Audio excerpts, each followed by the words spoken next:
Ever crossed a border and felt like your money got a strange magical power-up or a sudden downgrade?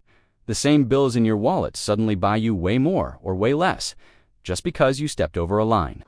$1 might become 90 cents in Germany, but in Vietnam, it's suddenly 25,000 of something else. Your money didn't change. So, what did? The answer starts with a system that feels ancient but is actually only about 50 years old. For most of history, currencies weren't priced against each other. They were priced against gold. The gold standard meant every dollar or pound was a claim on a real physical piece of gold, sitting in a government vault. The logic was beautiful.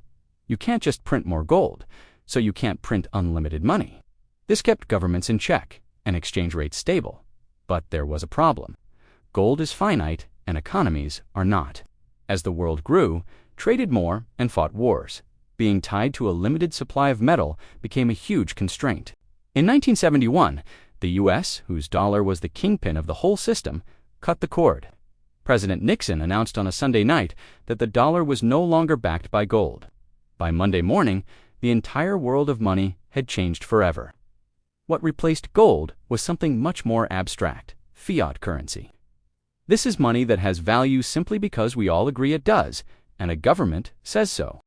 The U.S. dollar is worth something because millions of Americans and global institutions believe in it.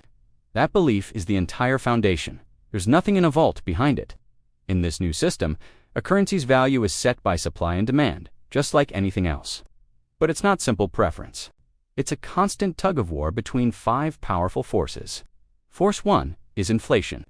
If prices in your country are rising fast, your money buys less. Foreign investors see their holdings losing value, and they sell your currency. More supply means the price drops. Think of Zimbabwe.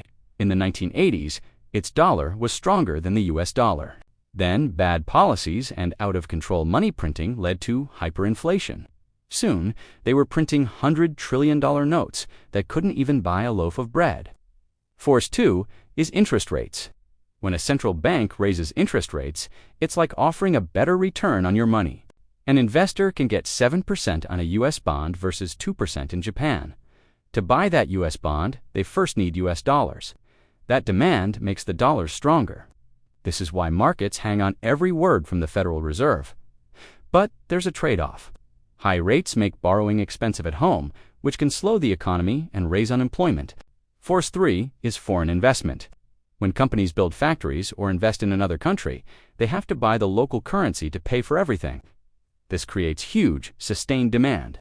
China's currency got much stronger over the past few decades for this very reason. But investors don't just chase opportunity. They need stability. Political crises or sudden rule changes scare capital away.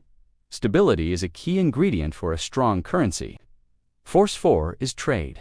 When a country exports goods, buyers need its currency to pay for them. Japan sells cars, so people need yen. The more a country exports, the more demand there is for its currency. The ultimate example is the petrodollar. For decades, the world had to buy oil using US dollars. This created a permanent global demand for dollars that had nothing to do with American products, cementing its role as the world's reserve currency. Finally, Force 5 is currency pegging. Some smaller countries just give up on the volatility and fix their currency's value to a stronger one, like the US dollar. This offers stability, which is great for trade and tourism. But it means giving up control. If the U.S. raises interest rates, your country gets them too, whether it helps your economy or not. It's a trade, stability for independence. These 5 forces are always interacting, pushing and pulling. So why not just have one global currency and end all this complexity? Europe tried this, but during the 2009 crisis, Greece couldn't devalue its currency to help its collapsing economy. It was trapped.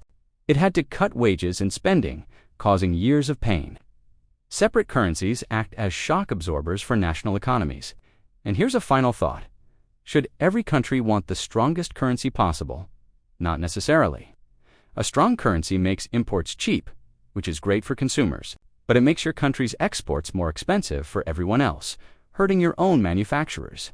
It's a policy choice with winners and losers.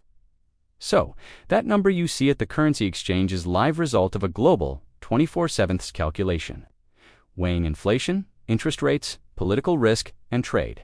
Your currency's value is a real-time vote of confidence in your country's entire economic and political story. It's a verdict delivered every single second.